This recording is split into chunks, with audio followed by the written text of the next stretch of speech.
সলনি হল এক্সামত পাছ কৰা নিয়ম।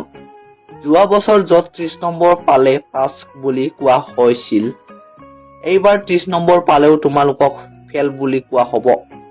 আৰু 30 নম্বৰ দূৰৰে কথা, এইবাৰ 57 পালেও ষ্টুডেণ্টজনে ফেল কৰিব চান্স থাকিব পাৰে। যদিহে সেই ষ্টুডেণ্টজনে 13 মাৰ্কছ থিয়ৰীত আৰু 13 মাৰ্কছ MCQত এক্সট্ৰাকৈ স্ক'ৰ কৰিব নোৱাৰে।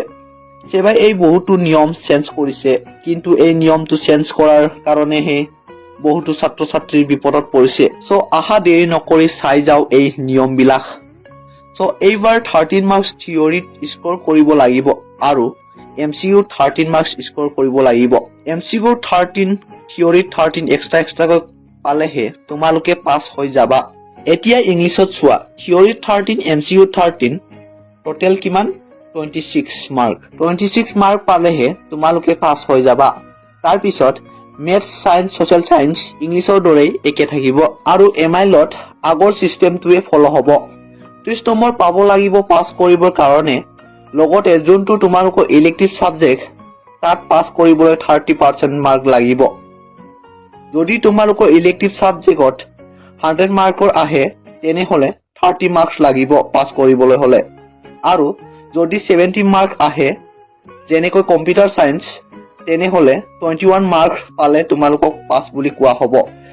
এইটো হৈছে ৰুল বা মাৰ্কেটিং পেটাৰ্ণ, যোনটো পালে তোমালোকৰ পাছ বুলি কনচিডাৰ কৰা হ'ব। MCQত মিনিমাম 13, থিয়ৰীত মিনিমাম 13, ইণ্টাৰনেল এছাইনমেণ্টত 4 আৰু 4 মাৰ্কছটো তোমালোকে চিন্তা কৰিব নালাগে, এইটো স্কুলৰ পৰাই দি দিব।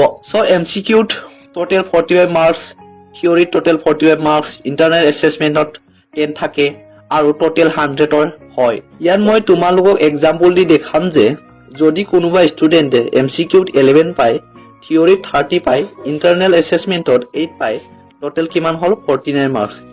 এইজন ষ্টুডেণ্টে পাছ হৈ যাব যোৱাবাৰৰ মতে, কিন্তু এইবাৰ এনেদৰে পালে পাছ নহয়, ফেল বুলি কনচিডাৰ কৰা হ'ব।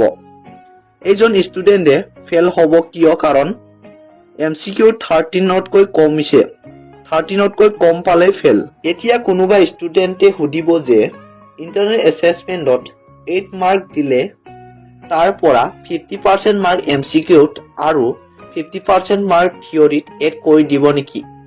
তাৰ পিছতহে আমাৰ ৰিজাল্টটো ডিক্লেয়াৰ হ'ব নেকি? তেনেকুৱা কোনো কথা নাই। হয়, এড কৰিব, কিন্তু এড নোহোৱাকৈ মিনিমাম 13 পাবই লাগিব। য'ত ইণ্টাৰনেল এছেছমেণ্টত মাৰ্ক কাউণ্ট কৰা নহ'ব, যেতিয়া তোমালোকৰ পাছিং মাৰ্কটো চাব। তোমালোকে 13 পাবই লাগিব, মিনিমাম 13 MCQত আৰু থিয়ৰীত। এইবোৰ গোটেই কথা নটিছখনত ক্লিয়াৰলি কোৱা আছে।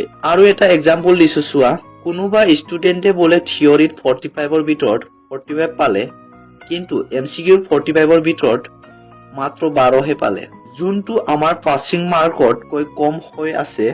টোটেল কিমান? 57 মাৰ্ক হ'ল। কিন্তু ষ্টুডেণ্টজনে পাছ হ'বনে? নহয়। কিন্তু কিয়? কাৰণ MCQত 13তকৈ কম পাইছে। ইয়াৰ লগতে আৰু এটা এক্সাম্পল লৈছো চোৱা, কোনোবা ষ্টুডেণ্টে যদি থিয়ৰীত 12 পাইছে, MCQত 45 পাইছে, টোটেল কিমান হ'ল? 57 পালে। ইয়াতো ষ্টুডেণ্টজনে পাছ নহ'ব। কিন্তু কিয়? কাৰণ ষ্টুডেণ্টজনে থিয়ৰীত 12 মাৰ্কহে পাইছে, য'ত 13 পাব লাগিছিল। ষ্টুডেণ্টজনে 1 মাৰ্কৰ কাৰণে ফেল হৈ যাব। এইটোৱে হৈছে তোমালোকৰ পাছিং ক্ৰাইটেৰিয়া, যোনটো এই বছৰ ফলো হ'ব। ক্লাছ 9, 10 আৰু ক্লাছ 11তো MCQত ওলাইছে, তাতো এনেকুৱা পেটাৰ্ণেই আহি যাব আগলৈ। আৰু HS পৰীক্ষাটো অহা বছৰলৈ MCQ থাকিব। এই বছৰ নহয়, অহা বছৰ হ'ব, কিন্তু ক্লাছ 9 আৰু 10ত ফলো হ'বই। আমি ইয়াত চাই গম পাম যে কিছুমান ষ্টুডেণ্টে 57 মাৰ্কছ পায়ো ফেল হৈ যাব, আৰু তাতে কিছুমান এনেকুৱা ষ্টুডেণ্ট থাকিব যোনে 26 পায়ো পাছ হৈ যাব। নিয়মটো যোৱাবাৰতকৈ বহুতেই গড়বড় হৈছে। আৰু এই ভিডিঅ'টো চাই থকা প্ৰতিজন ষ্টুডেণ্টে কমেন্ট কৰি জনাবা যে এই নিয়মটো ভাল পাইছা নে বেয়া পাইছা। আৰু এই ভিডিঅ'টো যদি চাই ভাল পালা, এই চেনেলটো সাবস্ক্ৰাইব কৰিবলৈ একেবাৰে নাপাহৰিবা। আমি তোমালোকৰ বাবে যিমান পাৰো সিমান সহায় কৰি যাবলৈ চেষ্টা কৰিম। ধন্যবাদ।